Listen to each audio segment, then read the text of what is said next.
Everyone, thank you so much for joining us. Sorry we started a little bit late. Many people are aware that vitamins and minerals are essential for healthier lifestyle. However, many of us use these words interchangeably. In turn, the importance of these crucial nutrients can get lost. Vitamins and minerals both have unique roles in our immune system, cell production, skin health, and so much more. Understanding the difference can play a huge role in assuring that you get plenty of these nutrients into your diet. That's why we're so glad to be chatting today with Anna Dillinger, the health inspirer. Anna is a holistic health coach who specializes in using food as medicine. So during this live, we're going to discuss the differences between vitamins and minerals, why Anna's prioritize minerals over vitamins, and some important minerals that you should be incorporating into your diet. I'm gonna let.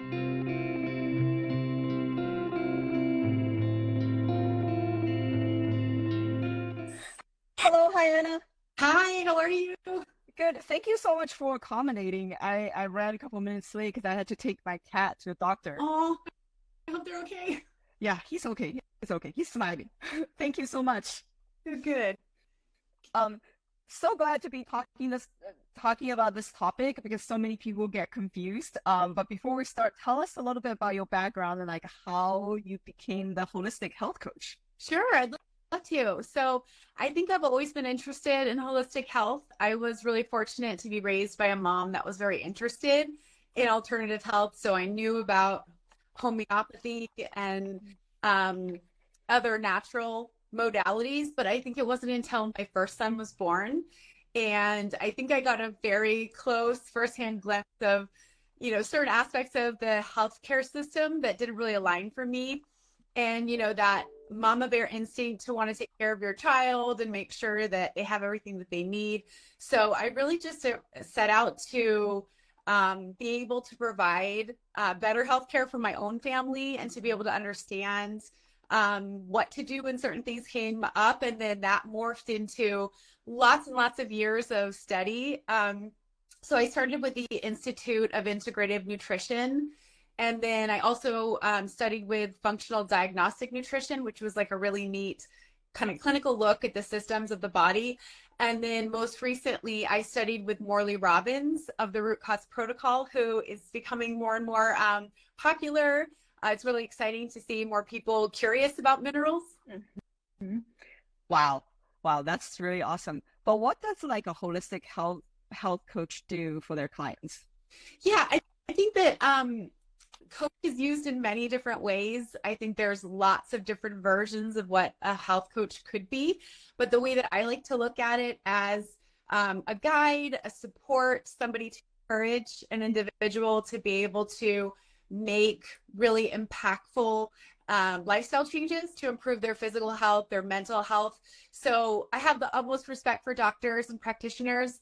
And I think that this is a different approach to really kind of encouraging the person to take accountability of their own health and to really be engaged in the process in a different way than maybe some of our more traditional medical model. I feel like this answer also totally echoing your Instagram handle, which I love the name. How did you come up with it? What does that mean to you? I think for me, kind of hand in hand with what I just said, I think healing starts with us. There's no one that's really truly able to heal us. We may want to believe that it's going to be that one particular specialist or that one medication or supplement or some silver bullet, so to speak, that does the trick. But ultimately, we heal when we're ready, when we feel inspired, when it's the right timing, when we have the right resources. Maybe we work through certain things mentally and emotionally that we have kind of an awakening to that. So my intention was to serve as a source of inspiration for everything that is health. So I try to really cover the gamut of things that comprise health. Amazing. Well, you had a great like thought-provoking post recently about minerals and vitamins, which is why we like really love to hear you talking about this. But why do you prioritize on minerals? On a high level, like what's the difference? What are vitamins versus minerals? Yeah, so they're both really, really important. So I don't want to misconstrue that I don't think vitamins are important. They are. Vitamins are really essential nutrients that our body needs to function. But ultimately, what is it that allows our enzymes to function? So, it is our enzymes that actually allow the body to do what it's supposed to do, and they are all dependent on minerals. Mm-hmm. So if we don't have that cellular energy to carry out what our body is trying to carry out, then it's not going to be a good situation. And that's where most of us live chronically, is that we are cellularly depleted. We are cellularly fatigued. And so I think that there's been a lot of focus on vitamins, especially B vitamins, vitamin E, and other things, kind of to the exclusion of the minerals, which are critical because we cannot shuttle nutrients in and out of the cells if, for example, we don't have adequate sodium and potassium for that pump to work. So you mentioned potassium, sodium. I'm assuming these are like the really essential minerals that we're gonna need in everyday life. What about other minerals that we needed for our daily life? Yeah, I mean, they're all important, but yes, I think you did hone in on a couple of the key electrolytes. I think there's a lot of talk about electrolytes. There's a lot of great electrolyte drinks out there, and there's a lot that aren't so great.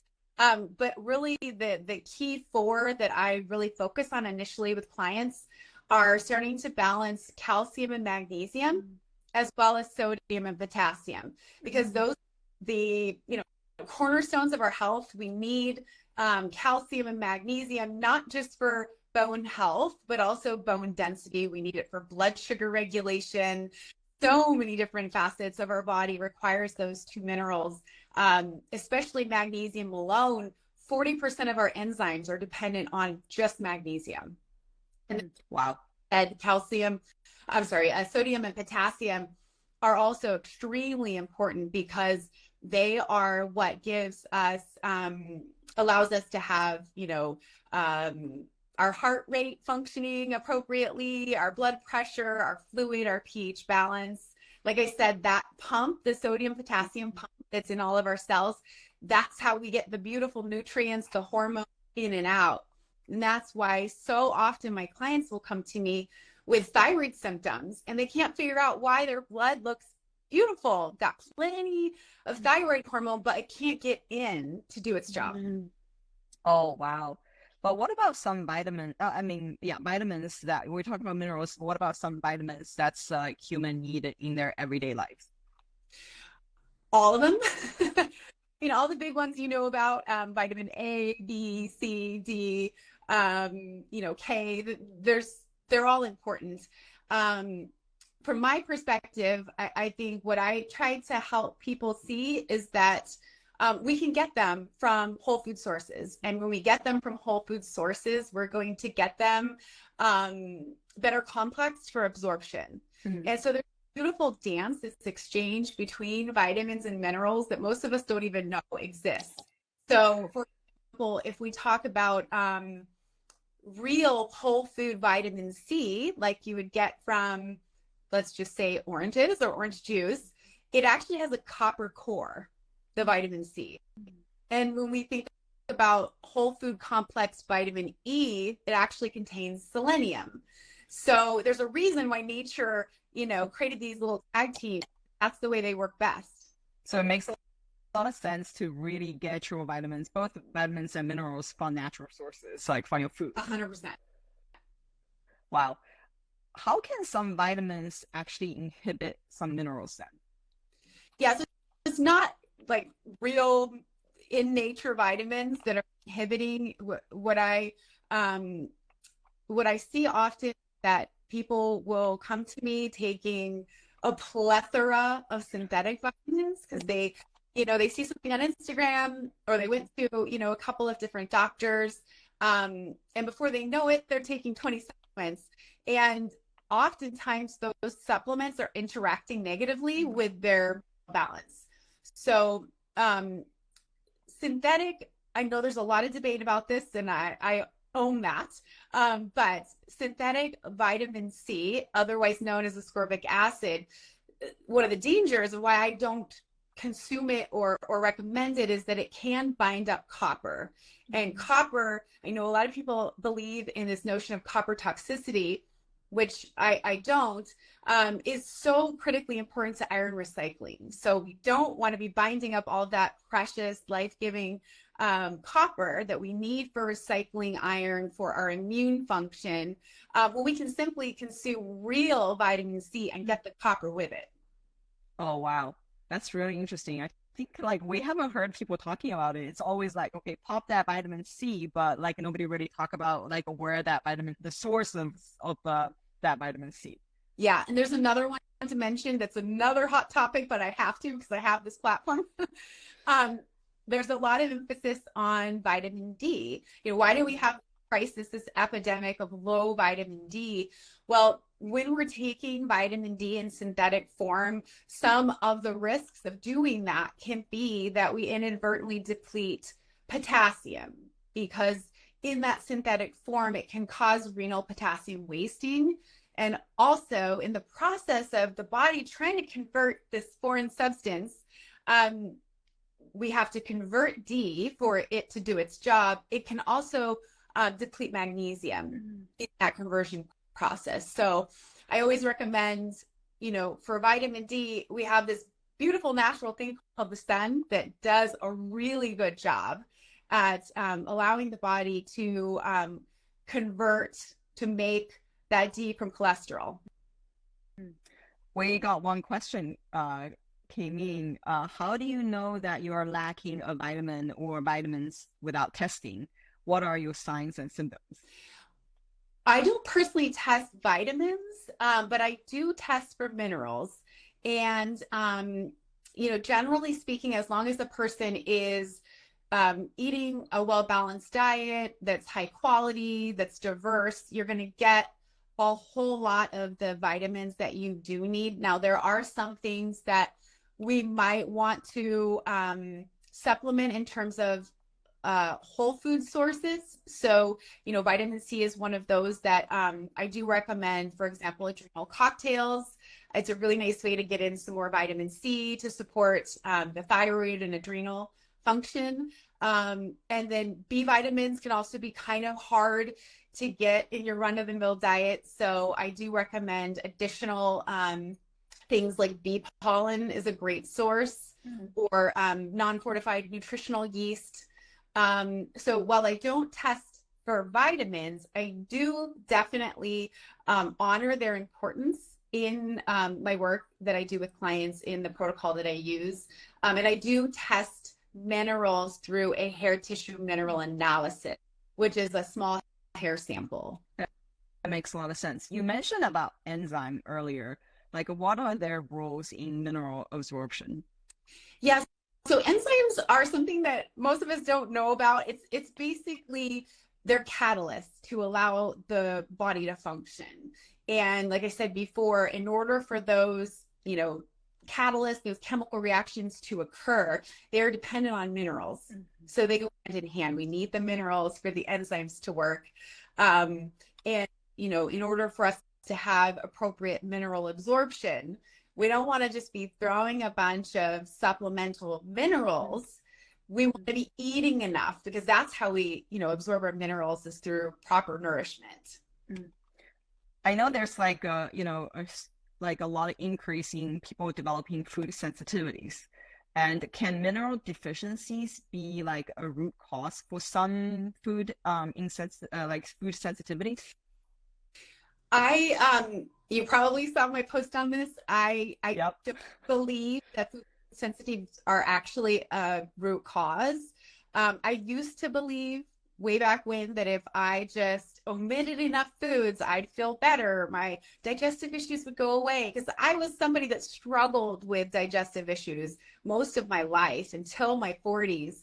And like I said, I was convinced if I cut out the dairy, if I cut out the gluten, it will magically go away, and it didn't. And it wasn't until I started to learn about minerals and start to replenish my minerals that all of my digestive issues went away and I no longer had food sensitivities.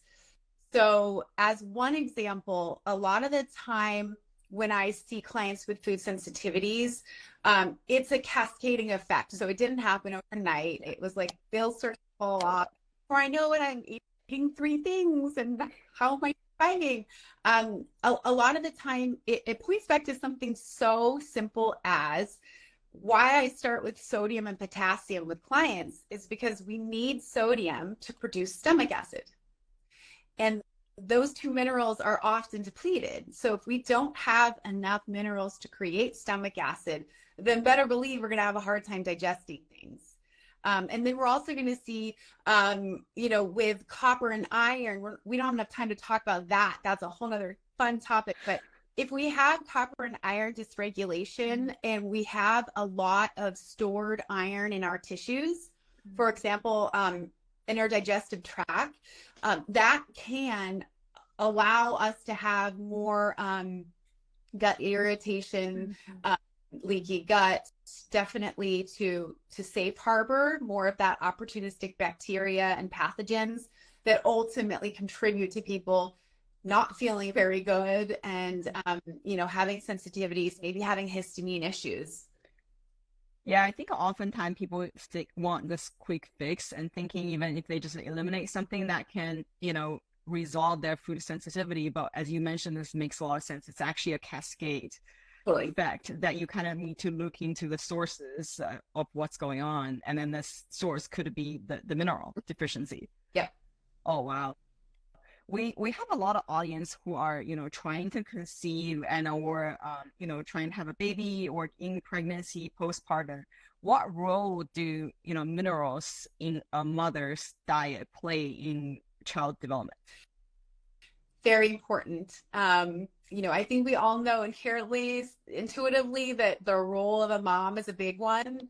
And it really is from a mineral perspective as well. So the baby essentially gets a blueprint, they get their mineral status from mom. So if mom goes into pregnancy mineral depleted, then she's not going to be able to give the baby that as much of a download as that baby would have gotten had she been replenished. Also, stress is a huge mineral depleter. So, I think that is ultimately the biggest root cause of health problems is stress. So, we take pregnancy, which is already a stressful experience. If it is a stressful pregnancy, which obviously lots of things cause it to be stressful, then again, there's less minerals to be giving the baby. And also less minerals for mom to feel better during the pregnancy and recover quicker. But there's a couple of really cool things that I like to point out to people that I thought was so unique when I learned it. So we hear a lot about iron in pregnancy and the importance of supplementing with iron, but we don't hear a lot about copper and what an important part copper is in terms of the mineral download. So in the third trimester, there's some interesting things that happen with mom minerally. One is that it is intended by nature that hemodilution sets in, where mom's iron level drops. And there's a reason for it. There's a reason for it because the body cannot produce milk if heavily iron overloaded. So the body is in preparation to produce breast milk. So therefore, the iron level drops. And then there is also a pretty significant copper download that goes from mom to baby. So when we look, if we were to look at the liver of a brand new baby, that liver is going to have about 10 times the amount of copper that you and I would as adults. So that says something really important about how special copper is. Wow. Okay, one last question. What are some food tips you have you can give it to us for, making us feel our best and optimizing mineral in our bodies? Yeah, so I take a pretty simple approach when it comes to food. I think the most important thing is to focus on food quality. rather than omission. And I understand that's really hard if you're somebody that's in that camp that's having a lot of food sensitivities. And I think that's where it can be really, really powerful to work with somebody who's minerally trained to kind of help get through that process. But ultimately, if we're consuming high quality food, especially paying attention to your local farmers markets, buying your meat from regenerative farms, they're really paying attention to the quality of their soil and ensuring that it is as copper rich as it can be, realizing it's not as copper rich as it used to be. If we're doing that and we're eating diversely and we're paying attention to eating, foods that are of whole sources, not the chemical non-food that's out there. If we're eating diversely and we know that it's being prepared well, we're going to get a lot of what we need from food. Yeah, and then I think the other big thing that I so often see, especially with female clients, especially with clients, is they're just not eating enough. They're skipping. They're waking up and dining on coffee first thing, and that does not help stress hormones, which then doesn't help minerals. Wow, totally aligned. That's actually also our tips to give it to our customers as well, that eating whole foods, because that by doing that, you reduce a lot of pesticides exposure, which also adding to a stress body burden that does not help with your, hormone and vitamin digestion. And then simultaneously, even cooking at home also reduces that exposure, which also, to your point, can also preserve food qualities and everything contributes to your healthy diet and lifestyle. 100%. I mean, we do need to be mindful of toxin overload.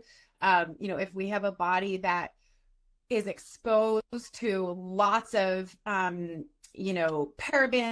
lots of endocrine disruptors, it's like an assault on the body. And yes, the body is so powerful and so capable of detoxing and healing, but it has to be in an environment where it can do so and not having to, fend off. So I love what you're doing. I think that's really important work. Absolutely. So you offer consultations. So what does a session with you look like? Because I think people oftentimes will get confused, where do I even get started checking out all my vitamins, minerals? Like, what does a session with you look like? So I right now have settled upon a model by which I work with women in a container of time. I have wrestled with doing individual sessions and doing group sessions. But for me, I feel like the most impact happens when I'm walking alongside someone for a series of months. So right now, my packages start at 5 months, because just going through this enough times, I've seen that healing takes a long time. It's faceted. We have to peel back the layers. So in that 5 months, we go through testing together. I include that in my package. So we go through and we do a hair test to see, where your mineral levels are at, where your heavy metals are at. We can get some insights into what might be happening with digestion and thyroid and adrenal function, what stage of stress you might be in and how your body's responding to it. And then I also think a topic that we didn't get to touch upon a whole lot today is the iron topic. And that also speaks a lot to general health. So I do a full iron panel, because a lot of the people that are coming to me have been told by their doctors that they might be anemic. They're very confused. They don't know whether they should take iron, what the root of the problem is. So we go deep dive into what's going on with the iron recycling system. And then the last kind of component that I add, which I think is really special and unique, is that I'm a trained EFT tapping practitioner. So I also integrate the somatic work. I think ultimately a lot of us have stored traumas, limiting beliefs, certain other roadblocks that are hindering us from healing that we don't even realize are there. So I try to work through, not just the nutrition piece and not just the mineral piece, but what's happening emotionally? Like, how did we get to where we're at? Because I think that when we can understand why this happened, it is empowering us. It is giving us more of a sense of control in order to move forward in a way that we really trust our body and we believe that we can heal. Wow. I love this holistic approach. This is amazing. Anything else you'd like to share? I don't think so. This has been so much fun, and I'm really grateful for having me on. We're gonna have to invite you back to really talk about that iron and copper topic, because I think people don't pay enough attention, and then, or even if they pay attention, they don't really know like what is going on. As you mentioned, there's the iron panel, and then there's the relationship between iron and copper, and then what does copper do? So we're gonna have to invite you back. Yes, I would love. I think it's a huge area of misconception, and I'd love to clear some of that up. Wonderful. Thank you so much, Anna. Thank you so much for what you do, and we're gonna have to have you back. Thank you so much. Talk to you soon. Bye. Bye.